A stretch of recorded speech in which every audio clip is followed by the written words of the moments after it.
Hello students, स्वागत है आप सभी का हमारे इस YouTube channel skyway learning hub पे। मैं आशुतोष शर्मा यहाँ पे पढ़ाता हूँ क्लास 9 to 12th मैथमेटिक्स। और आज के इस वीडियो लेक्चर में हम कंटिन्यू करेंगे क्लास 9th और क्लास 10th का एक नया चैप्टर। ठीक है, क्लास 9th और क्लास 10th का एक साथ इस वीडियो लेक्चर को मैं ले रहा हूँ क्योंकि पॉलिनोमियल्स जो आपका चैप्टर है, ठीक है, आपको उसके बारे में टर्मिनोलॉजीज, उसके बारे में टर्म्स कौन कौन से यूज होने वाले हैं हमारे चैप्टर के अंदर, वो दोनों क्लास के स्टूडेंट्स को पता होना चाहिए। तो मैं सिंगल वीडियो दोनों क्लास के स्टूडेंट्स के लिए बना रहा हूँ, क्लास 9th और क्लास 10th के लिए भी। तो क्लास 9th और क्लास 10th दोनों क्लास के बच्चे इस वीडियो लेक्चर को देखेंगे। ठीक है, तो स्टूडेंट्स लेक्चर स्टार्ट करने से पहले मैं एक बार फिर से आपको बताना चाहूँगा, अगर आप हमारे YouTube चैनल पे नए हैं तो प्लीज़ एक बार चैनल को सब्सक्राइब कर लीजिए ताकि आपको हमारे आने वाले हर लेक्चर की लेटेस्ट नोटिफिकेशन मिलती रहे। ठीक है, तो स्टूडेंट्स अभी तक हमने क्या पढ़ाया है आपको, क्लास 9th में आपका चैप्टर नंबर 1 कंप्लीट हो चुका है, नंबर सिस्टम। ठीक है, और क्लास 10th में आपका रियल नंबर चैप्टर चल रहा है। ठीक है, जिसमें कि एक टॉपिक बचा है फंडामेंटल थ्योरम ऑफ अरिथमेटिक, वो भी कंप्लीट हो जाएगी। उसके बाद आपका फर्स्ट चैप्टर कंप्लीट हो जाएगा क्लास 10th का भी। ठीक है, आज हम कंटिन्यू करेंगे नया चैप्टर क्लास 9th और क्लास 10th के लिए भी। ठीक है, पॉलिनोमियल्स। तो आज के इस लेक्चर में हम क्या पढ़ेंगे, टर्मिनोलॉजीज। ठीक है, तो टर्मिनोलॉजीज क्या होती हैं, जैसे कोई भी चैप्टर है, ठीक है, तो उस चैप्टर के अंदर कौन कौन से टर्म्स आते हैं, तो उन्हीं टर्म्स की लिस्ट जो होती है, ठीक है, कलेक्शन होता है, उसी को हम बोलते हैं टर्मिनोलॉजीज। ठीक है, तो आज हम कुछ टर्म्स पढ़ेंगे, उनकी डेफिनेशन पढ़ेंगे क्या होती हैं। तो सबसे पहले हम यहाँ पे पढ़ेंगे वेरिएबल्स और कांस्टेंट्स क्या होते हैं। ठीक है, तो आपको पता होना चाहिए वेरिएबल्स क्या होते हैं, कांस्टेंट्स क्या होते हैं। तो स्टूडेंट सपोज दैट अगर मैं बोलूँ, आपने बेरिंग क्वांटिटीज पढ़ी होंगी क्लास 9th में, फिजिक्स में पढ़ी होंगी। ठीक है, ऐसी क्वांटिटीज जो किसी अदर फैक्टर के रिस्पेक्ट में चेंज हो रही हो या वेरी कर रही हैं। सपोज दैट हमने डिस्टेंस ले ली और टाइम ले लिया। ठीक है, तो डिस्टेंस टाइम में अगर हम रिलेशन देखें तो हमारा डिस्टेंस क्या है, चेंज होता है, वेरी करता है जैसे जैसे हमारा टाइम बढ़ता है। ठीक है, तो टाइम के बढ़ने पर डिस्टेंस भी बढ़ती है। डिस्प्लेसमेंट, अगर डिस्प्लेसमेंट टाइम की बात करें तो डिस्प्लेसमेंट भी बढ़ता है या घटता है। ठीक है, टाइम के अकॉर्डिंग।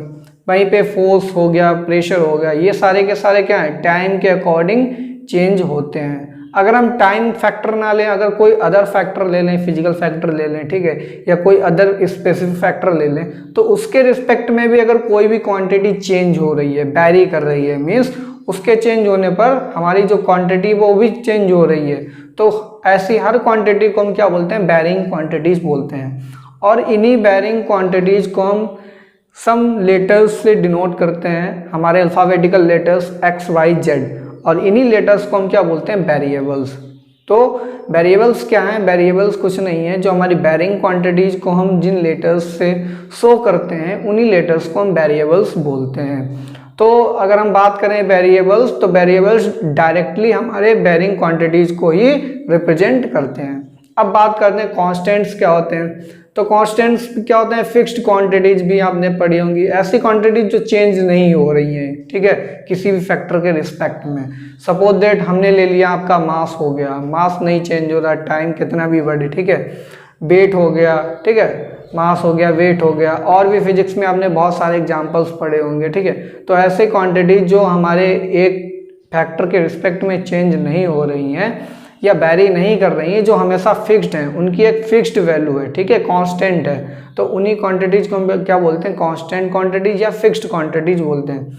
और ऐसी फिक्स्ड या कांस्टेंट क्वांटिटीज को हम एक स्पेसिफिक लेटर के से डिनोट करते हैं। ठीक है, और कभी कभी हम एल एम एन का भी यूज कर लेते हैं, और उसके बाद स्मॉल लेटर्स में ए बी सी का भी यूज कर लेते हैं। ठीक है, तो इन्हीं लेटर्स को हम क्या बोलते हैं, कांस्टेंट्स बोलते हैं। तो वेरिएबल्स डायरेक्टली रिप्रेजेंट करते हैं हमारा बेरिंग क्वांटिटीज को, और वहीं पे जो हमारे कांस्टेंट्स होते हैं वो डायरेक्टली रिप्रेजेंट करते हैं फिक्स्ड क्वांटिटीज को। ठीक है, तो ये तो बात हो गई, डिफरेंस हो गया वेरिएबल्स और कांस्टेंट्स के बीच में।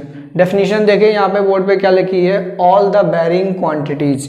ठीक है, जितनी भी क्वांटिटीज वेरी कर रही हैं विच चेंजेस, अब बेरिंग क्वांटिटीज क्या होती है, which changes with respect to some specific factors take are represented. ठीक है, आर रिप्रेजेंटेड बाय, इसको इन बेरिंग क्वांटिटीज को हम किससे रिप्रेजेंट करते हैं, एक्स बाई जेड ETC, ठीक है।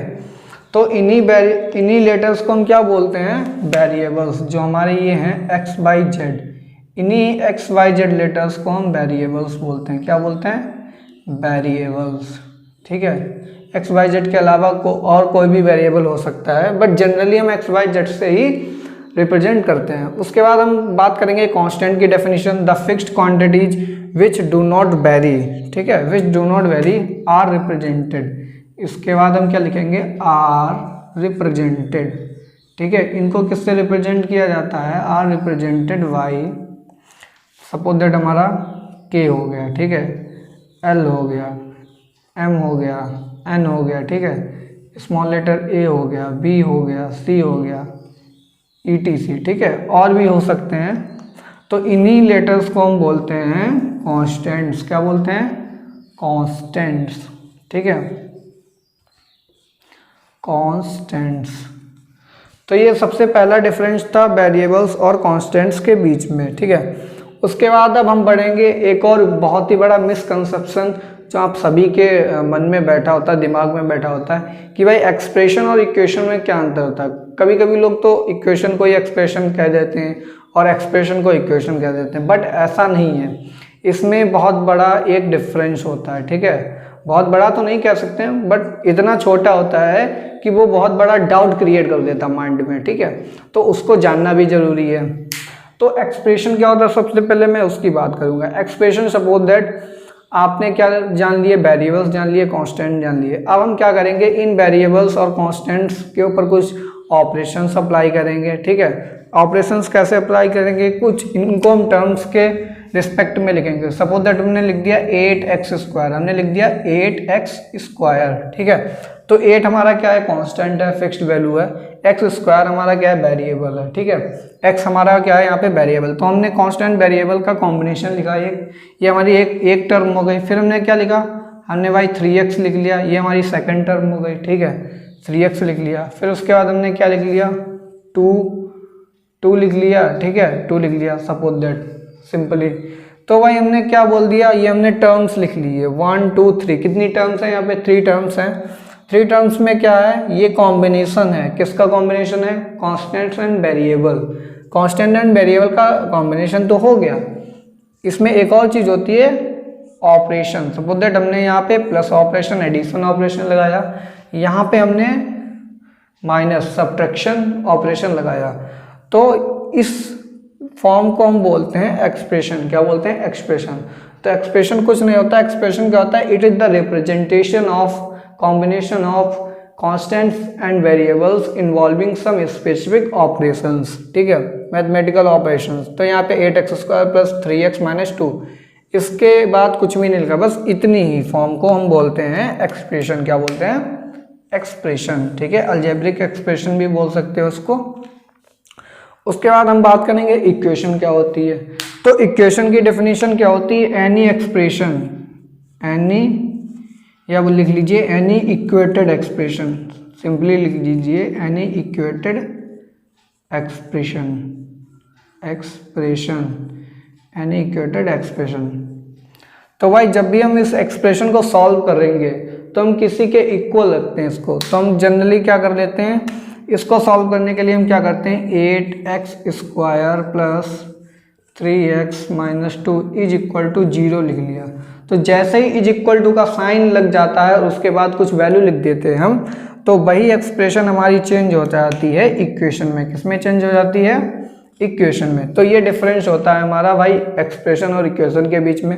एक्सप्रेशन में कोई भी इक्वल टू का साइन नहीं लगा होता है, वहीं पे इक्वेशन की बात करें तो इक्वल टू का साइन लगा होता है। और इक्वल टू यहाँ पे अगर 0 लिखा है तो इसका कहने का मतलब ये है, x की हम ऐसी वैल्यू लेंगे जिसको डालने पर ये पूरा का पूरा अलजेब्रिक एक्सप्रेशन हमारा 0 के इक्वल आ जाता है। तो वही जिस वैल्यू पे ये 0 के इक्वल आएगा वही क्या होगा, इसका सोल्यूशन हो जाएगा इस इक्वेशन का। तो स्टूडेंट्स ये अभी तक हमने 4 टर्म्स पढ़े, वेरिएबल्स, कांस्टेंट्स, एक्सप्रेशन क्या होती है, इक्वेशन क्या होती है, ठीक है। अब हम कुछ और आगे के टर्म्स पढ़ेंगे और उनकी डेफिनेशन पढ़ेंगे। तो मैं इसको इरेज करने जा रहा हूँ। अगर आपने अभी तक कॉपी पे नहीं लिखा है तो इसका स्क्रीनशॉट ले लीजिए, फिर उसके बाद हम कुछ और टर्म्स को यहाँ पे डिस्कस करते हैं।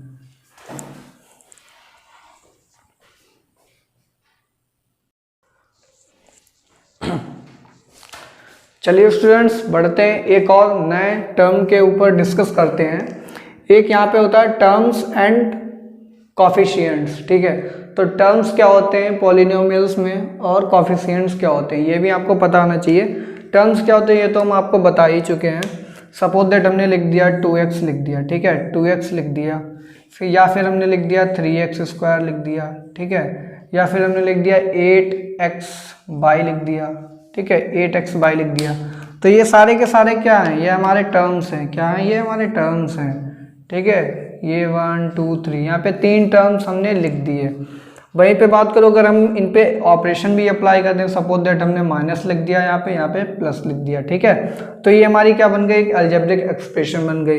तो इसी अलजेब्रिक एक्सप्रेशन में अब हम क्या देखेंगे, ये हमारे क्या हैं, ये जो x और y लिखा है, ये x यहाँ पे लिखा है, यहाँ पे x और y लिखा है, ठीक है, x और y लिखा है, ठीक है।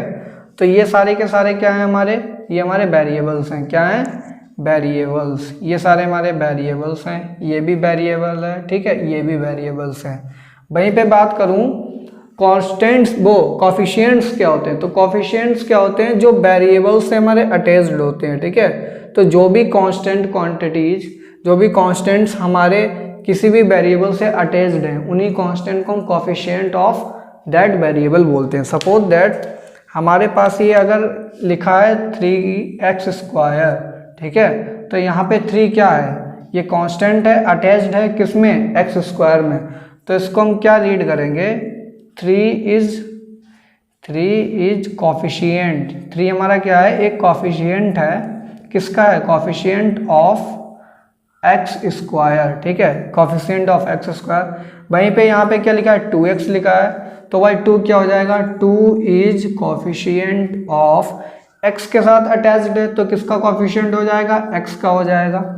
फिर हम बात करें 8 की, तो 8 भाई 8 भी क्या है, 8 भी एक कॉफिशिएंट है, ठीक है, कि ये किसका कॉफिशिएंट है, ये हमारा x/y से अटैच्ड है, तो इसको लिखेंगे x/y का कॉफिशिएंट है, ठीक है।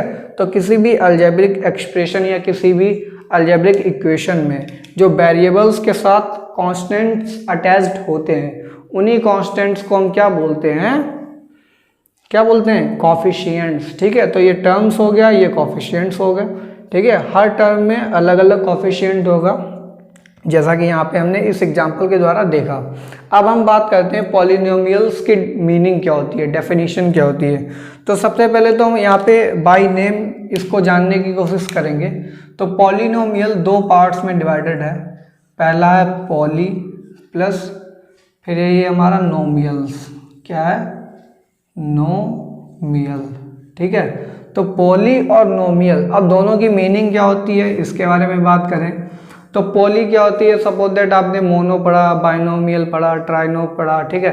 आपने क्या पढ़ा था, बाई, ट्राई, क्वाड, क्या होते हैं, ये क्वांटिटीज को रिप्रेजेंट करते हैं, ठीक है। बाई मतलब 2 है कोई क्वांटिटी, ठीक है, क्वांटिटी में 2 है, या अगर 3 है तो ट्राई, ठीक है, 4 है तो क्वाड, ठीक है। तो इस तरीके से आपने टर्म्स पढ़े होंगे, केमिस्ट्री में भी पढ़े होंगे, ठीक है। तो पॉलिनोमियल अगर हम बात करें तो पॉली प्लस नोमियल, तो पॉली का मतलब होता है मैनी, क्या होता है, मैनी, पॉली मतलब मैनी होता है, और नोमियल का मतलब होता है टर्म्स, क्या होता है, टर्म्स। तो भाई यहाँ पे आपको थोड़ा सा गेस्चर मिल रहा होगा कि पॉलिनोमियल का मतलब क्या हुआ मेन। तो यहाँ पे मैनी टर्म्स, तो पॉलिनोमियल क्या होता है, it is nothing but it is the combination of many terms, ठीक है। It is the algebraic expression in which there are many terms, ठीक है। तो उसी को क्या बोलते हैं, हम पॉलिनोमियल बोलते हैं। तो इसकी एग्जैक्ट डेफिनेशन क्या होती है, देखिए मैं बता रहा हूँ। It is an expression which consist of many variables and terms. It is the algebraic expression, ठीक है, it is the algebraic expression which consist of many terms, ठीक है, which consist of many terms which involves. अब terms के अंदर क्या होगा, which involves constants and variables, which involves constants and variable, ठीक है, with some specific operations. Operations भी लगे हैं, कॉन्स्टेंट्स भी हैं, वेरिएबल्स भी होंगे, और इन्हीं अलजेब्रिक एक्सप्रेशन को हम क्या बोल देते हैं, पॉलिनोमियल्स बोलते हैं, ठीक है। तो ये बात हो गई पॉलिनोमियल क्या होता है, इसकी मीनिंग क्या होती है, इसकी डेफिनेशन क्या होती है, ठीक है। तो चलिए स्टूडेंट्स बढ़ते हैं नए आर्टिकल की ओर। और नया आर्टिकल हमारा क्या है, डिग्री ऑफ पॉलिनोमियल। तो किसी भी पॉलिनोमियल की डिग्री क्या होती है, तो it is the highest power of any given polynomial. Suppose that हमारे पास कोई भी गिवन पॉलिनोमियल है, ठीक है, या कोई भी अलजेब्रिक एक्सप्रेशन गिवन में है जिसको बोल दिया ये पॉलिनोमियल है, तो उस पॉलिनोमियल में हम सारी टर्म्स को चेक करेंगे। तो जिस टर्म की हाईएस्ट डिग्री होगी या हाईएस्ट पावर होगी वही हमारी क्या हो जाएगी, उस पॉलिनोमियल की डिग्री हो जाएगी। ठीक है, तो हम क्या करेंगे, सिंपली पॉलिनोमियल गिवन में होगा, उसमें टर्म्स गिवन में होंगे, उसमें जिस टर्म की पावर सबसे ज़्यादा होगी, सपोज दैट जिस टर्म में वेरिएबल की पावर सबसे ज़्यादा होगी तो वही पावर हमारी क्या हो जाएगी, डिग्री ऑफ द पॉलिनोमियल कहलाई जाएगी। ठीक है, उसके बाद एक नोट पॉइंट होता है, power of terms must be in whole numbers. जो भी हमारे टर्म्स लिखे हैं पॉलिनोमियल के अंदर या किसी भी अलजेब्रिक एक्सप्रेशन के अंदर, ठीक है, तो उनकी अगर पावर कैसी होनी चाहिए, होल नंबर होनी चाहिए। ठीक है, तभी वो हमारी पॉलिनोमियल बनेगी, अन्यथा वो हमारी पॉलिनोमियल नहीं होगी। सपोज दैट आपकी कोई भी अलजेब्रिक एक्सप्रेशन लिखी है, उसके अंदर पावर किसी भी टर्म की मान लो सपोज दैट एक्स पावर 1/2 आ रही है, ये कैसी है, फ्रैक्शनल पावर है। फ्रैक्शनल पावर ये होल नंबर की पावर नहीं है, तो ये पॉलिनोमियल नहीं होगा। ठीक है, वहीं पे बात करें, हमारा लिख के आ गया 1/x, ठीक है, तो ये हो जाएगा x की पावर -1, तो ये भी -1 क्या है, होल नंबर नहीं है। ठीक है, तो भाई ये भी हमारा पॉलिनोमियल नहीं हुआ। तो याद रखिएगा, हम टर्म्स को चेक करेंगे और टर्म की पावर होल नंबर में ही होनी चाहिए। ठीक है, in order to be a polynomial, polynomial होने के लिए हर टर्म की पावर कैसी होनी चाहिए, होल नंबर्स में होनी चाहिए। तो कुछ एग्जांपल्स देखेंगे, फिर उनको चेक करेंगे ये पॉलिनोमियल है या नहीं है, और साथ में उसकी डिग्री भी चेक करेंगे, और वेरिएबल्स उसमें कितने कितने कॉन्स्टेंट्स हैं ये भी हम देखेंगे एग्जाम्पल्स के माध्यम से। ठीक है, तो स्टूडेंट्स मैं इसको इरेज किए दे रहा हूँ और यहाँ पे कुछ एग्जाम्पल्स लिखेंगे, उनमें डिग्री देखेंगे और पॉलिनोमियल है या नहीं है वो भी चेक करेंगे।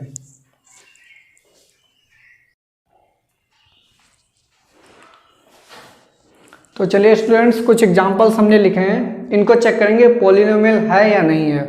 उसके बाद हम क्या करेंगे, अगर पॉलिनोमियल है या नहीं है, कोई भी कंडीशन बने तो उस पॉलिनोमियल की डिग्री क्या है, अगर पॉलिनोमियल है तो उस पॉलिनोमियल की डिग्री क्या है। ठीक है, फिर उस एक्सप्रेशन में ये जो एक्सप्रेशन हमने लिखी हैं इनमें वेरिएबल्स कितने हैं और इनमें टर्म्स कितने हैं, ये चार चीज़ें हमको पता करनी है। तो फर्स्ट एग्जांपल पे आते हैं, 2x² + y + 3।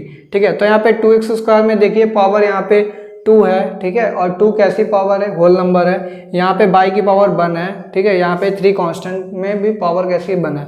तो यहाँ पे पावर्स कैसी हैं, होल नंबर्स में, यानी कि ये पॉलिनोमियल है हमारा। क्या है ये हमारा पॉलिनोमियल है, तो इसको हम टिक कर सकते हैं, ये पॉलिनोमियल है। सेकंड केस पे आते हैं, x बाई, ठीक है, x बाई, ठीक है, तो x की पावर 1 y की पावर 2 हो जाएगा यहाँ पे। फिर z² में भी पावर 2 होल नंबर है, फिर 2xz इसकी पावर 2 हो जाएगी। ठीक है, ये भी होल नंबर में, y³ ये भी होल नंबर में पावर है, तो ये भी होल नंबर में पावर है, तो इसको भी क्या बोल सकते हैं, पॉलिनोमियल बोल सकते हैं। ठीक है, अब फर्स्ट केस में आए तो भाई फर्स्ट केस में अगर हम डिग्री की बात करें तो हाईएस्ट डिग्री यहाँ पे कितनी है, 2 है, x² की। ठीक है, यहाँ पे हाईएस्ट डिग्री कितनी है, 2 है, तो यहाँ पे लीजिए 2 डिग्री है। फिर यहाँ पे बात करें, xy में भी 2 है, z² में भी 2 है, xz में भी 2 है, यहाँ पे y³ में 3 है डिग्री, तो हाईएस्ट डिग्री कितनी है, 3 है, तो यही पॉलिनोमियल की डिग्री हो जाएगी, कितनी हो जाएगी, 3 हो जाएगी। ठीक है, फिर हम वेरिएबल्स की बात करें तो फर्स्ट एग्जांपल में कितने वेरिएबल्स हैं, x एंड y, 2 वेरिएबल्स हैं। कितने वेरिएबल्स हैं, 2 वेरिएबल्स हैं। सेकंड एग्जांपल में देखिए कितने वेरिएबल्स हैं, यहाँ पे x y z 3 वेरिएबल्स हैं, तो यहाँ पे लिख लीजिए 3 वेरिएबल्स हैं। ठीक है, फिर टर्म्स की बात करें तो फर्स्ट वाले में 1 2 3 टर्म्स हैं, टोटल कितनी है, 3 टर्म्स हैं, तो 3 लिख लिया। फिर वहीं पे बात करें सेकंड में तो 1 2 3 4 5 कितनी टर्म्स हैं, टोटल 5 टर्म्स हैं। ठीक है, टोटल हमारे पास कितनी टर्म्स है, 5 टर्म्स हैं। फिर हम बढ़ते हैं एग्जाम्पल नंबर 3 की ओर। एग्जाम्पल नंबर 3 में देखिए x² + 5/x² लिखा है। ठीक है, तो x² तो होल पावर है यहाँ पे 2x² में 2, बट जब बात करेंगे 5/x², ठीक है, तो 5/x² को हम देखिए क्या लिख सकते हैं, ये 5 × और ये x² जब ऊपर जाएगा तो ये x की पावर -2 हो जाएगी, और ये -2 हमारा क्या है, होल नंबर नहीं है, तो इसको हम पॉलिनोमियल नहीं बोल सकते हैं, पॉलिनोमियल नहीं बोलेंगे। तो ये पॉलिनोमियल नहीं है हमारा थर्ड वाला, ठीक है। जब पॉलिनोमियल नहीं है तो उसकी डिग्री भी डिफाइंड नहीं होगी, ठीक है। वहीं पे बात करें इस एक्सप्रेशन में वेरिएबल्स कितने हैं, तो वेरिएबल भाई x ही आ रहा है यहाँ पे, तो वेरिएबल तो यहाँ पे कितना है, यहाँ पे वेरिएबल हो जाएगा 1, ठीक है, वेरिएबल 1, और यहाँ पे डिग्री नॉट डिफाइंड हो जाएगी, ठीक है, नॉट डिफाइंड हो जाएगी। वहीं पे बात करें टर्म्स की, तो इस एक्सप्रेशन में कितने टर्म्स हैं, 2 टर्म्स हैं, तो यहाँ पे 2 लिख दीजिए, ठीक है, 2 टर्म्स हैं। फिर बात करते हैं पार्ट नंबर 4। पार्ट नंबर 4 में x² + √x। अब √x में देखिए x पावर 1/2 हो जाएगा ये, और ये कैसी पावर हो जाएगी, फ्रैक्शनल पावर, जो कि होल नंबर में नहीं है, तो ये भी हमारी पॉलिनोमियल नहीं है। और जब पॉलिनोमियल नहीं है तो इसकी डिग्री भी डिफाइंड नहीं होगी, नॉट डिफाइंड हो जाएगी, ठीक है। बात करें अगर हम वेरिएबल की, तो वेरिएबल यहाँ पर हमारे पास एक ही है x, ठीक है, तो एक वेरिएबल x है, तो इसको यहाँ पे हम 1 लिख देंगे। फिर हम बात करेंगे टर्म्स की, तो 1 2 3 टोटल टर्म्स आ रही हैं तो यहाँ पे 3 टर्म्स लिख देंगे, ठीक है। उसके बाद बात करेंगे पार्ट नंबर 5। पार्ट नंबर 5 में x³ लिखा है, तो x³ में पावर होल है, तो ये हमारी पॉलिनोमियल हो जाएगी। टर्म्स कितने हैं, 1 टर्म है, डिग्री कितनी है, हाईएस्ट डिग्री 3 है, तो यहाँ पे डिग्री 3 लिख दीजिए, ठीक है। वेरिएबल कितने हैं, एक ही वेरिएबल है, और टर्म्स कितनी है, एक ही टर्म है, ठीक है, एक टर्म एक वेरिएबल एक डिग्री। उसके बाद पार्ट नंबर 6 पे आते हैं, x⁵ 5, ये यहाँ पे होल नंबर पावर है, फिर यहाँ पे भी होल नंबर x² में पावर है, x में भी पावर 1 होल नंबर में है, तो ये भी हमारी कैसी हो जाएगी, पॉलिनोमियल हो जाएगी। वेरिएबल्स कितने हैं, वेरिएबल यहाँ पर एक है, और हाईएस्ट डिग्री कितनी है, 5, हाईएस्ट डिग्री कितनी है, 5 है, वेरिएबल कितने हैं, एक है। टर्म्स कितनी लिखी, 1 2 3 4, कितनी लिखी हैं, 4 टर्म्स लिखी हैं हमारे पास, ठीक है। फिर बात करते हैं लास्ट एग्जाम्पल पे, x/3, तो y की पावर 3 और x की पावर 1 है यहाँ पर, ठीक है, कितनी है, 1, तो 3 और 1 वो ऐड करेंगे कितना हो जाएगा, 4 हो जाएगा, तो इस टर्म की पावर कितनी है, 4 है।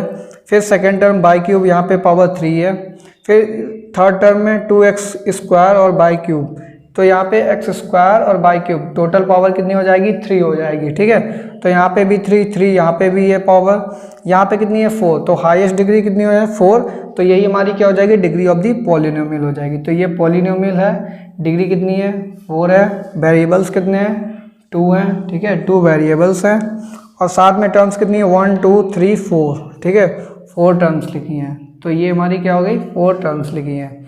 तो स्टूडेंट्स देखिए डिग्री कैसे निकालते हैं, अगर कोई भी पॉलिनोमियल नहीं है तो उसकी डिग्री भी नहीं डिफाइंड होगी, ठीक है, और किसी भी एक्सप्रेशन में वेरिएबल्स, ठीक है, कितने हैं ये हमको पता करना होता है, टर्म्स कितनी लिखी हैं वो भी हमने यहाँ पे लिख लिया। अब हम पढ़ेंगे क्लासिफिकेशन, पढ़ेंगे पॉलिनोमियल्स की, हम किस पे पढ़ेंगे, डिग्री पे पढ़ेंगे और टर्म्स पे, ठीक है, डिग्री और टर्म्स पे क्लासिफिकेशन पढ़ेंगे, फिर वेरिएबल्स पे भी पढ़ेंगे। तो तीनों के ऊपर पॉलिनोमियल्स किस किस टाइप से क्लासिफाई किए जा सकते हैं अब हम उनको देखेंगे, ठीक है। अगर डिग्री किसी की 1 है तो कैसा पॉलिनोमियल होगा, 2 है तो कैसा पॉलिनोमियल होगा, या हमारे पास एक टर्म है या 2 टर्म है या 3 टर्म है, तो उस केस में पॉलिनोमियल कौन कौन से होंगे, ठीक है, उन सबको अब हम देखने जा रहे हैं यहाँ पे, ठीक है। तो मैं इसको इरेज किए दे रहा हूँ, फिर हम क्लासिफिकेशन पढ़ते हैं।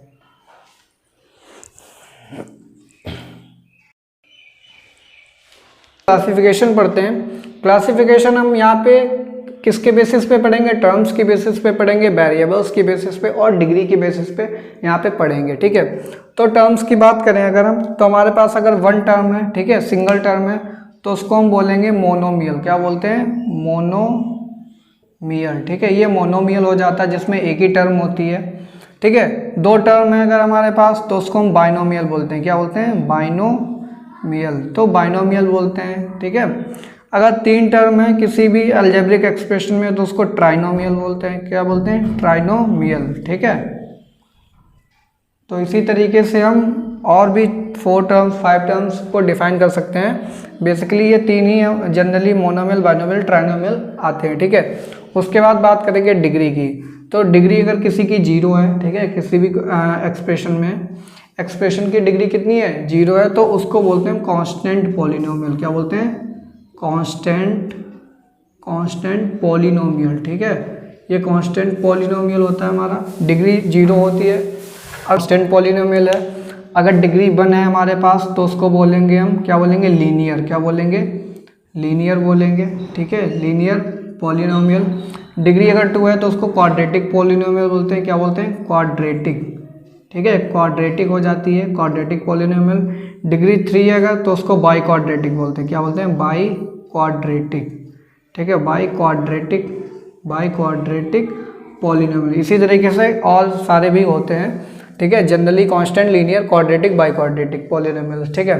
तो ये तो बात हो गई डिग्री की। अगर हम वेरिएबल्स की बात करें, सपोज दैट हमारी कोई भी इक्वेशन दे दी है, लीनियर इक्वेशन। कैसी है, लीनियर इक्वेशन, तो उसमें या तो 1 वेरिएबल होगा या 2 वेरिएबल होगा या 3 वेरिएबल होगा। तो उसको कैसे डिफाइन करेंगे, लीनियर इक्वेशन इन 1 वेरिएबल बोल देंगे अगर 1 वेरिएबल होगा। अगर 2 होंगे तो बोल देंगे लीनियर इक्वेशन इन 2 वेरिएबल, ठीक है। वहीं पे क्वाड्रेटिक की बात करें तो quadratic equation in 1 variable, quadratic equation in 2 variable, quadratic equation in 3 variable, ठीक है। फिर इसी तरीके से by quadratic equation in 1 variable, by quadratic equation in 2 variables, by quadratic equation in 3 variables, ठीक है। तो इस टाइप से ये फर्दर क्लासिफिकेशन हो जाती है पॉलिनोमियल्स की, ठीक है। तो स्टूडेंट्स आज के लेक्चर में इतना ही था, हमने टर्मिनोलॉजीज पढ़ी और साथ में क्लासिफिकेशन पढ़ा पॉलिनोमियल्स का। आने वाले नेक्स्ट लेक्चर में हम पढ़ेंगे सोल्यूशन कैसे निकालते हैं भी किसी भी पॉलिनोमियल का, ठीक है। उसमें जो वेरिएबल्स होते हैं एक्स बाई, उनकी वैल्यूज़ कैसे निकालते हैं, उनको फाइंड कैसे करते हैं, उनके मेथड्स क्या होते हैं, वो पढ़ेंगे। तो स्टूडेंट्स अगर आप हमारे चैनल पर नए हैं तो प्लीज़ एक बार चैनल को सब्सक्राइब कर दीजिए और अधिक से अधिक हमारे चैनल को शेयर भी कर दीजिए। तो स्टूडेंट्स मिलेंगे नेक्स्ट लेक्चर में, तब तक के लिए thanks for watching, have a good day.